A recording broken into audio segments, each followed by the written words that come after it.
After studying this module, you would be able to learn about the diverse views on self and growth, understand the Western perspectives on self and dynamics of growth, and identify the similarities and differences between these theories.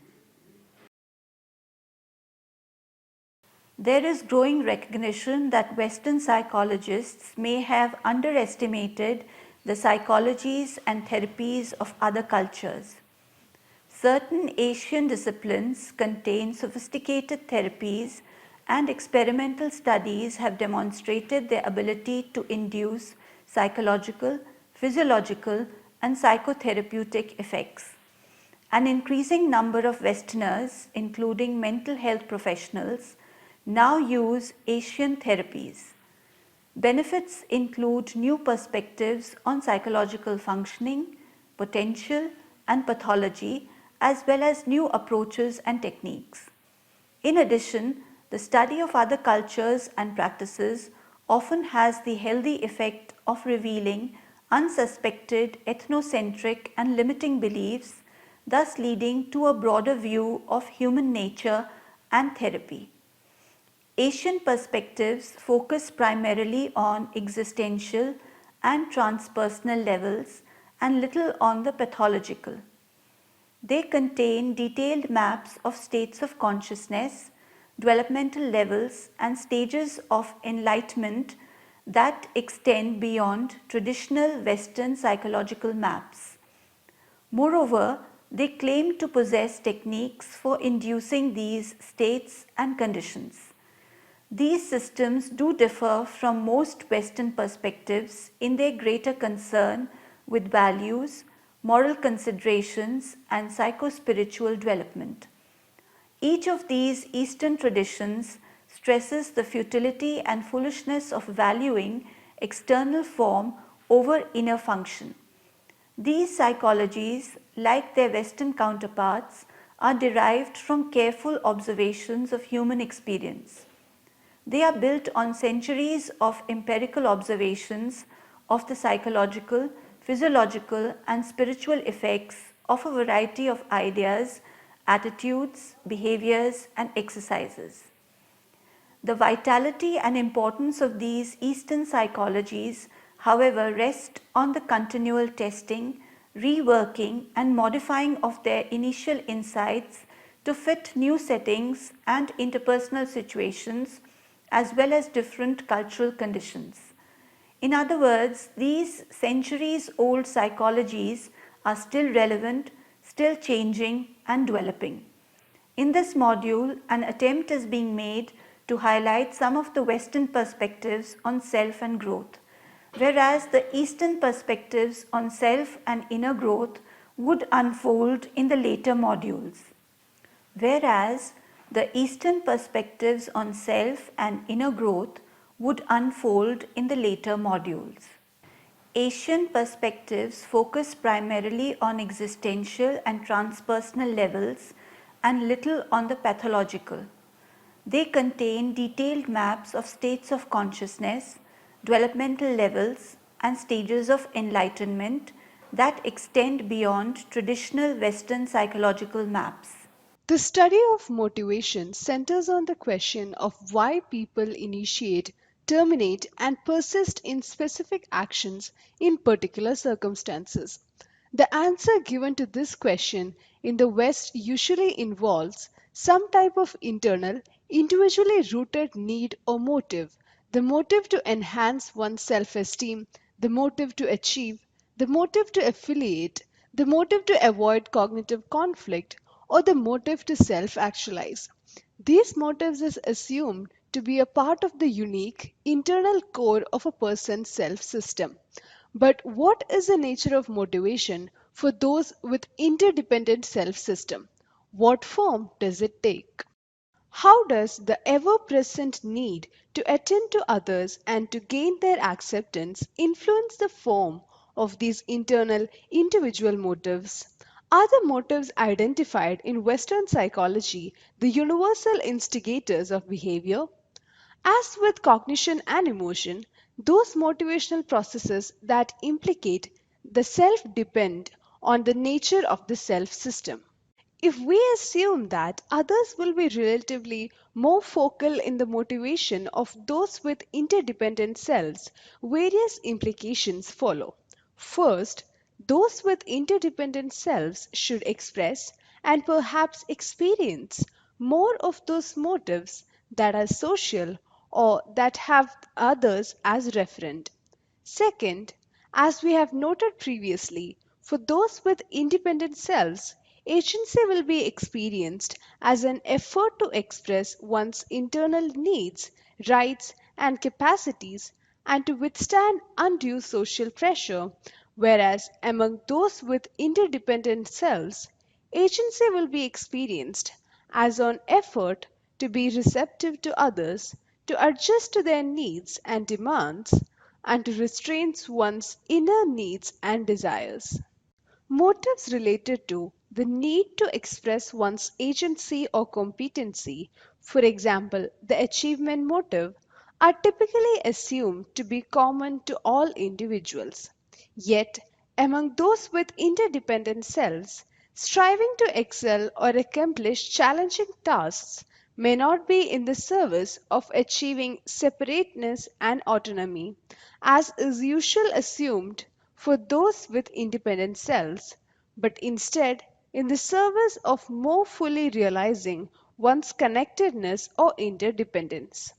Third, motives that are linked to the self, such as self enhancement, self consistency, self verification, self affirmation, and self actualization, may assume a very different form depending on the nature of the self that is being enhanced, verified, or actualized. Murray assembled what he believed to be a comprehensive list of human motivations. Many of these motives seem most relevant for those with independent selves, but the list also includes some motives that should have particular salience for those with interdependent selves. These include difference, the need to admire and willingly follow a superior, to serve gladly; similance, the need to imitate or emulate others, to agree and believe; affiliation, the need to form friendships and associations; nurturance, the need to nourish, aid, or protect another; succurrence, the need to seek aid, protection, or sympathy and to be dependent; avoidance of blame, the need to avoid blame, ostracism, or punishment by inhibiting unconventional impulses, and to be well behaved and obey the law; and abasement, the need to comply and accept punishment or self deprecation. Many of the social motives suggested by Murray seem to capture the types of strivings that should characterize those with interdependent selves. When the cultural imperative is to seek connectedness, social integration, and interpersonal harmony, most of these motives should be typically experienced by the individual as positive and desirable. In contrast, when the cultural task centers on maintaining independence and separateness, holding any of these motives too strongly, for example, similance and succurrence, often indicates a weak or troubled personality. Thus, Murray, for example, gave the need to comply the pejorative label of need for abasement. A powerful motive assumed to fuel the behavior of Westerners is the need to avoid or reduce cognitive conflict or dissonance. Classic dissonance occurs when one says one thing publicly and feels another, quite contrasting thing privately. And such a configuration produces particular difficulty when the private attitude is a self defining one. One might argue, however, that the state of cognitive dissonance arising from a counter-attitudinal behavior is not likely to be experienced by those with interdependent selves. First, it's the individual's roles, statuses, or positions, and the commitments, obligations, and responsibilities they confer that are the constituents of the self, and in that sense, they are self defining. One's internal attributes, for example, private attitudes or opinions, are not regarded as the significant attributes of the self. Furthermore, one's private feelings are to be regulated in accordance with the requirements of the situation. Restraint over the inner self is assigned a much higher value than is expression of the inner self. Doe has suggested that Americans are decidedly more concerned with consistency between feelings and actions than are the Japanese. In Japan, there is a virtue in controlling the expression of one's innermost feelings. No virtue accrues from expressing them. Of those motives assumed by Murray and Hilgard to be universally significant, the achievement motive is a most well documented example. However, the drive for achievement in an interdependent context may have some very different aspects from the motive for achievement in an independent cultural context. Several studies by Yang have sought to distinguish between two types of achievement motivation: individually oriented and socially oriented. Individually oriented achievement motivation is viewed as functionally autonomous desire in which the individual strives to achieve some internalized standards of excellence. In contrast, socially oriented achievement motivation is not functionally autonomous.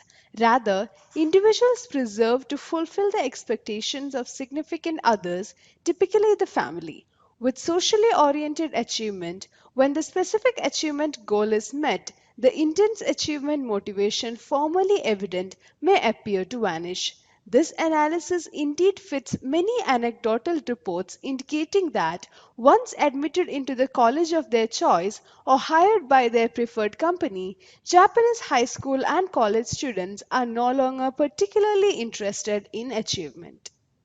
Once a new goal is established, of course, the socially oriented achievement motive may be easily re engaged by any figure who can serve as a symbolic substitute for family members.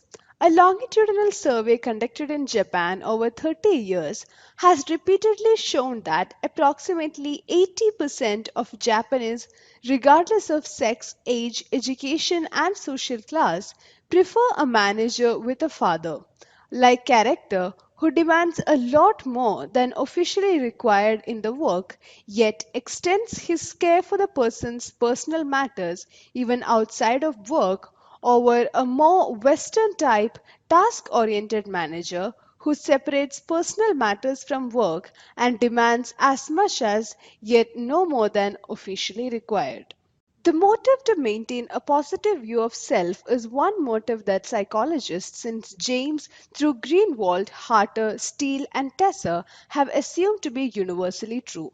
What constitutes a positive view of self depends, however, on one's construal of the self. For those with independent selves, feeling good about oneself typically requires fulfilling the tasks associated with being an independent self, that is, being unique, expressing one's inner attributes, and asserting oneself. Although not uncontested, a reasonable empirical generalization from the research on self related motives is that Westerners, particularly those with high self esteem, try to enhance themselves whenever possible, and this tendency results in a pervasive self serving bias. Studies with American subjects demonstrate that they take credit for their successes, explain away their failures, and in various ways try to aggrandize themselves. Maintaining self esteem requires separating oneself from others and seeing oneself as different from and better than others. Moreover, as documented by Taylor and Brown, among Americans, most people feel that they are more in control and have more positive expectations for themselves and their future than they have for other people. This tendency towards false uniqueness presumably derives from efforts of those with independent selves to maintain a positive view of themselves. The motive to maintain a positive view of the self may assume a somewhat different form, however, for those with interdependent selves. Feeling good about one's interdependent selves may not be achieved through the enhancement of the value attached to one's internal attributes and the attendant self serving bias. Instead, positive feelings about the self should derive from fulfilling the tasks associated with being interdependent with relevant others. Belonging, fitting in, occupying one's proper place, engaging in appropriate action, promoting others' goals, and maintaining harmony. This follows for at least two reasons. First, people with interdependent selves are likely to be motivated by other focused emotions such as empathy and OM that to act in accordance with the perceived needs and desires of their partners in social relations, and this may produce a social dynamic where individuals strive to enhance each other's self esteem. In such reciprocal relationships, other enhancement could be more instrumental to self enhancement than direct attempts at self enhancement because the latter are likely to isolate the individual from the network of reciprocal relationships. Second, self esteem among those with interdependent selves may be based in some large measure of their capacity to exert control over their own desires and needs so that they can indeed belong and fit in. According to Weiss and colleagues, such self control and self restraint are instrumental to the ability to flexibly adjust to social contingencies and thus are highly valued in interdependent cultures. Indeed, self restraint together with flexible adjustment is often regarded as an important sign of the moral maturity of the person. Given the appreciation that those with interdependent selves have for the self restraint and self control, the various self enhancing biases that are common in Western culture may not be prevalent in many Asian cultures. In an examination of potential cultural variation in the tendency to see oneself as different from others, Marcus and Kitayama administered questionnaires containing a series of false uniqueness items to a large classes of Japanese college students in Japan and to large classes of American college students in the United States. In both cases, the classes were chosen to be representative of the university students as a whole. They asked a series of questions of the form: what proportion of students in this university have higher intellectual abilities than yourself?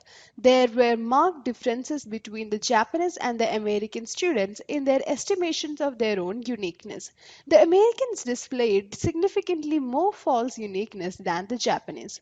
American students assumed that only 30% of people on average would be better than themselves on various traits and abilities such as memory, athletic ability, independence, and sympathy, whereas Japanese students showed almost no evidence of this false uniqueness. In most cases, the Japanese estimated that about 50% of students would be better than they were or have more of a given trait or ability. In a series of studies conducted in Japan with Japanese college students, Takata showed that there is no self enhancing bias in social comparison. In fact, he found just the opposite, a strong bias in self effacing direction. Several studies reveal that, with respect to abilities, Americans typically give themselves higher rating than they give to others. Thus, when a comparison with another is unfavorable to self, the self enhancement hypothesis predicts that Americans should show little confidence in this estimate of their ability and seek further information. This, in fact, was the case in an American study by Schwartz and Smith. The Japanese subjects felt greater confidence in their self evaluation and were less interested in seeking further information when they had unfavorable self evaluations than when they had favorable ones. Similarly, WADA reported that Japanese college students were convinced of their level of ability on a novel information integration task after failure feedback but not after success feedback. These data suggests what might be called a modesty bias or other enhancement bias in social comparison. A similar modesty bias among those with interdependent selves has also been suggested by Shikanai, who studied the causal attribution of one's own success or failure in an ability task. Typically, American subjects believe that their internal attributes, such as ability or competence, are extremely important to their performance, and this is particularly the case when they have succeeded. Observations of a tendency to self efface and not to reveal the typical American pattern of blaming others or the situation when explaining failure have been made outside the experiment laboratory as well. Stevenson noted that in observations of elementary school classrooms, Japanese teachers, in contrast to American teachers, rarely refer to differences in ability among their students as an explanation for performance differences, even though the range of ability as assessed by standardized tests is approximately the same.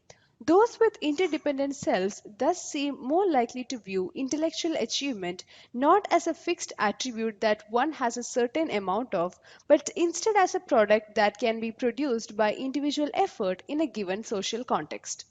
Those from interdependent cultures have simply learned that humility is a desired response or the culturally appropriate response, and that is wise not to gloat over their performance or to express confidence in their ability. This interpretation implies that the modesty biases observed in the studies described herein are primarily the result of impression management, and that the subjects involved actually could have held different, perhaps opposite beliefs about themselves and their ability. However, it's also possible that these other enhancement biases reflect or are accompanied by psychologically authentic self perceptions. Here are two related possibilities consistent with this situation. First, given the process not to stand out and to fit in, people in interdependent cultures may acquire through socialization a habitual modest response tendency. In large part, it may be a function of the need to pay more attention to others than to the self, just as a self serving bias is believed to result from a predominant focus on the self. Consequently, for those with interdependent selves, whenever certain aspects of self need to be appraised in a public, a modest self effacing pattern of responses may occur spontaneously. Furthermore, this modesty can be motivated by many other focused emotions that are central to the construal of self as an interdependent entity. From an independent viewpoint, such modesty seems false and the result of suppressing a natural pride in one's attributes. Yet, such pride is only natural within a view of the self as an independent entity. From an interdependent view, modest responses may be experienced quite positively and engender the pleasant, other focused feelings that are associated with connecting and maintaining interdependence. Second, among those with interdependent selves, there may not be an awareness of one's own ability in general or in the abstract. Instead, one's own ability in a given task under a given condition may be inferred from whatever cues are available in the specific situation in which the task is performed. And whatever is inferred in this way may be experienced as authentic and genuine. For example, upon receipt of feedback about their ability, interdependent selves may first attend and think not so much about their ability as about the approval or disapproval of the person who gives the feedback. If approval or disapproval can be strongly and unambiguously inferred, then the perceptions of approval or disapproval may provide a strong heuristic clue about ability. If one receives approval, one must have high ability in this situation, whereas if one receives disapproval, then one must have low ability in this situation. In the absence of a strong, enduring belief about one's ability in the abstract, such a heuristic may provide a subjectively genuine self appraisal.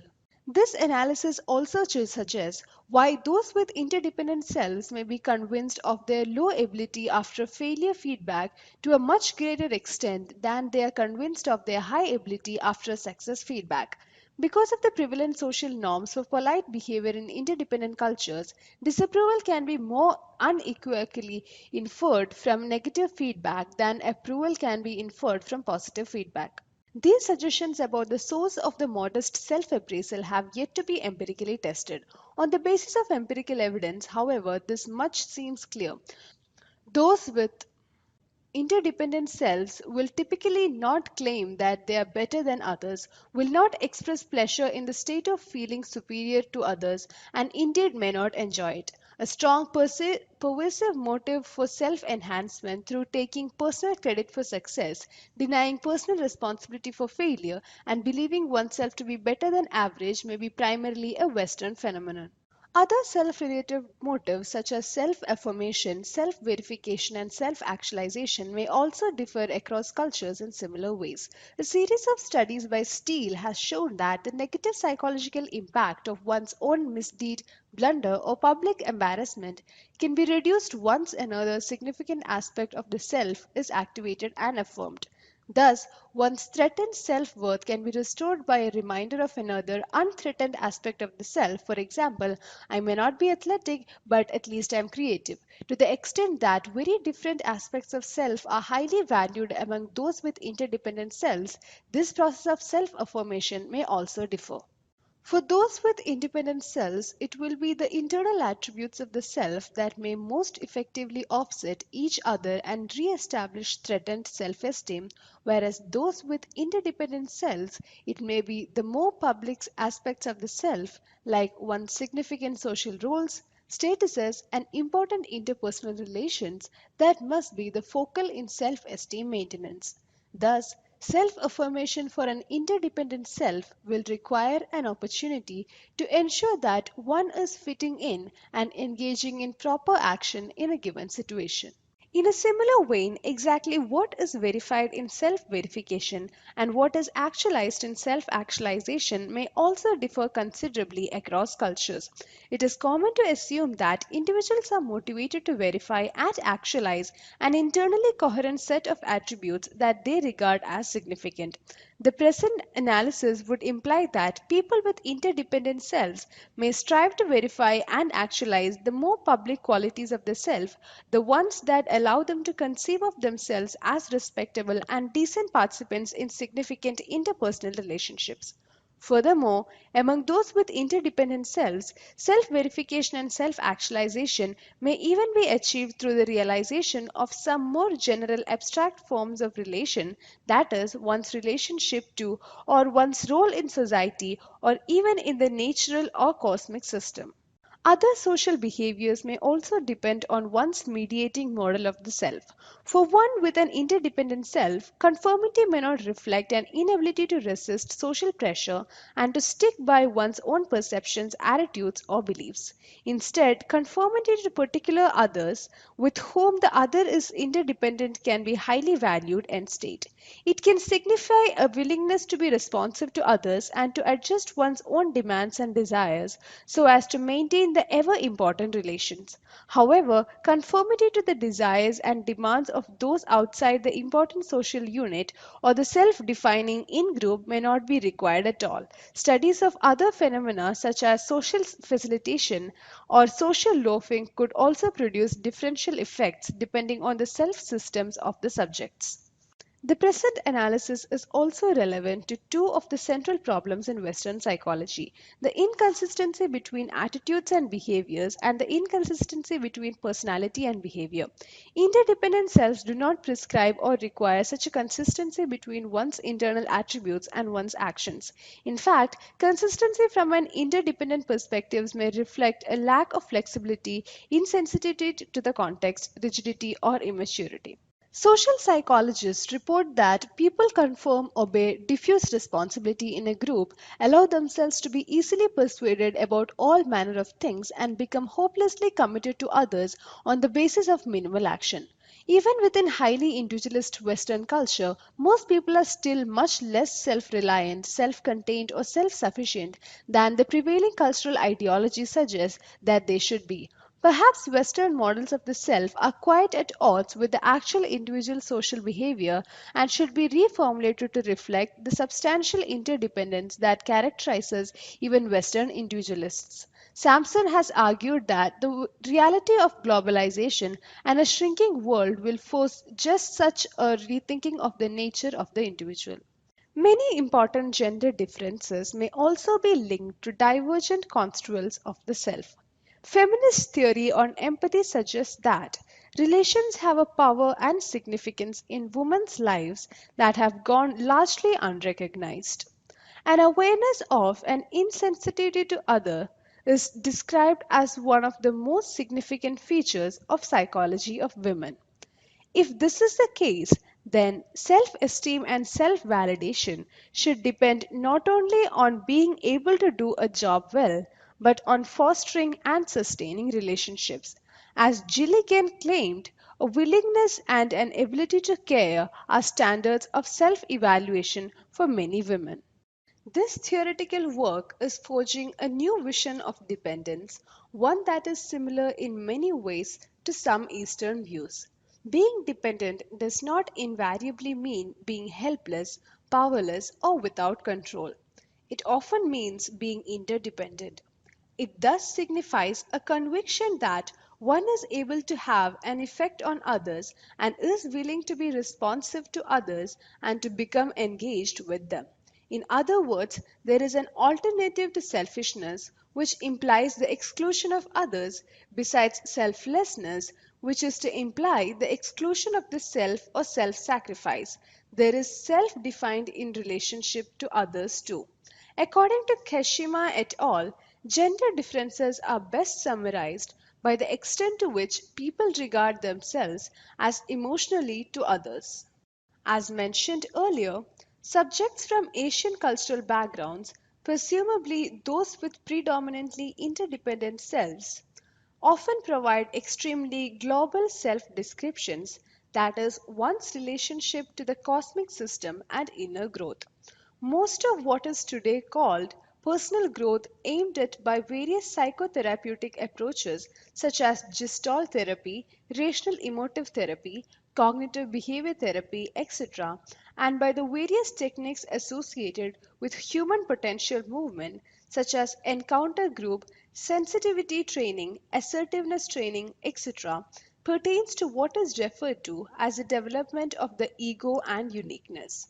On the other hand, inner growth aimed at by the Eastern spiritual approaches such as yoga, Zen, Sufism, etc., consists of transpersonal development beyond the ego state and represents, in varying degrees, a reversal of the normal ego bound state of consciousness.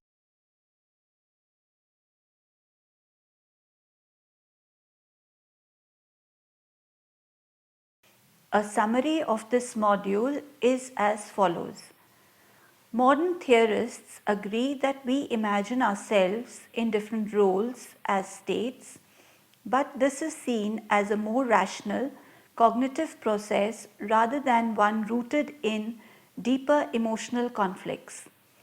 The psychologist Torrey Higgins writes about the actual self, that is, the current self concept, an ideal self, that is, hopes, wishes, or aspirations, and the ought self, which is beliefs about one's duties. Discrepancies between actual and ideal selves result in chronic disappointment and dissatisfaction. Discrepancies between one's actual and ought selves lead to guilt and anxiety over failure in one's responsibilities. For Higgins, emotion and motivation come from these discrepancies. Roy Baumeister is another contemporary researcher who is trying to more fully explain what we mean by self, but he believes that much of human preoccupation with finding oneself is really a disguised search for a meaningful life. Therefore, to Baumeister, self might best be defined by our abilities to find purpose, to make a difference, to justify actions, and to feel self esteem.